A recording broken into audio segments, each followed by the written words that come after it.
concept of Noah's Ark, the Babylonian concept was that it was 6 stories high. This has got only 6 levels, so it's not a ziggurat. It's a graphic representation of Noah's Ark. So even though these crosses were put on by the early Christians, this could have been put on by Babylonian or Assyrian influence. In June of 1985, David Fasold returned to Turkey to have a better look at the Ark with electronic instruments.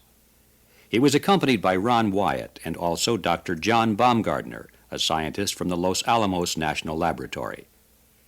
Using 3 types of metal detectors, they obtained thousands of readings from what appear to be the remains of iron spikes and fittings. I said that looks like iron, okay? Right under this stake right here. And we get a strong signal from it. Okay? Okay. This looks a little more like what I've been seeing. I think it's this rock that gives me the signal.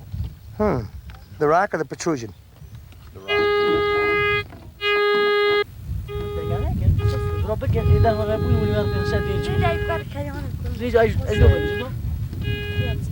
Okay.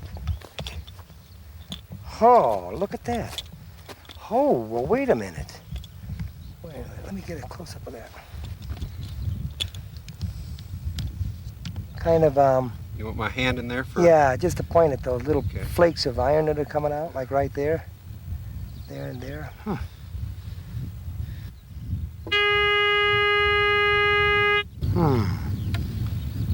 Well, I'd save those frames right there. okay. One of the electronic instruments used was a molecular frequency generator discriminator. It's sometimes confused with dowsing because it requires the use of rods held by an operator. It's a controversial instrument because no one knows exactly how it works or why it works on some occasions and not on others. But that it does work has been proven by the many buried treasures it has successfully located. See, there's my intermediate. Okay, the one where the guy with the red hat's sitting on, that one's right here. Okay, my next one is here. Okay, now I skipped one, I should have it here. That's the next one I skipped. And now this is where we're going to bring it. See? Okay, now that's the tape, that's that tape coming up here. When the markers were connected with survey ribbons, they reveal longitudinal and transverse lines showing what may have been former beams and bulkhead supports, laid out in clear geometric patterns. 4. Okay. One more. 5. 6. Man, you tell me this thing doesn't work, Ron. Give me a break. This is a boat. I didn't say it didn't work, fella. Somebody else. To confirm the composition of what was producing the metal detector readings, a sample was taken from the soil. Back in the hotel room, Dr. Baumgardner comments. It's striking in the fact of its angular character. Seem to have some preferred planes in the object on the outside as well as the inside. This inner portion appears to be a silica replacement of something. This would represent, if the interpretation is correct, a portion of an angle bracket, and we see a corner of it here. It's interesting that it apparently still displays the grain structure of the iron. Now, does this seem to be cast iron or wrought iron? I would say it's has the character of wrought iron, and it appears that this is almost pure iron oxide here, this outer portion. What would you estimate would be the percentage of chance that this thing just happened out there, that it was not man-made at all? I would think there's essentially zero probability that it's a natural object. It's certainly a man-made object. This has to be a man-made structure. It's full of metal.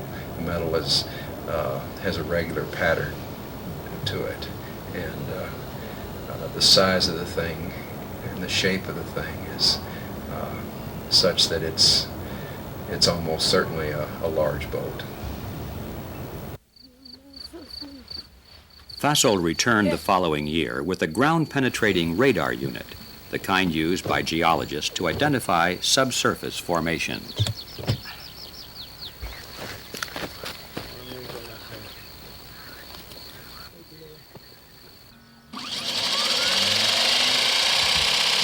Okay, start walking, De La Vere. There's the longitudinal bulkheads. You ought to see them popping out, Ron. There's one right here. There's another one.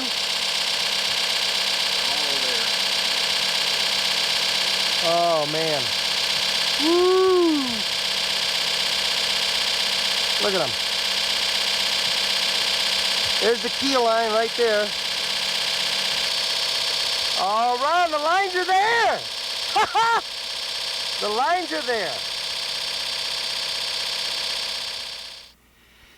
The size and shape of Noah's Ark is a topic which has troubled historians for centuries.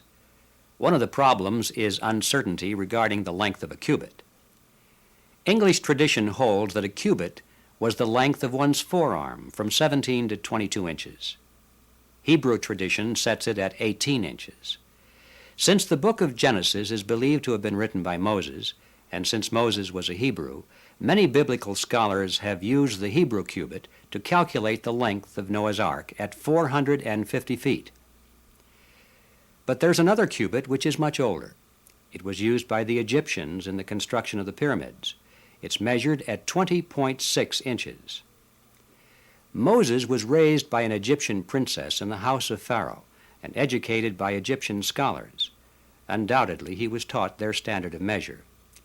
If Moses had used the Egyptian cubit in describing the ark, then it would not be 450 feet long. It would be 500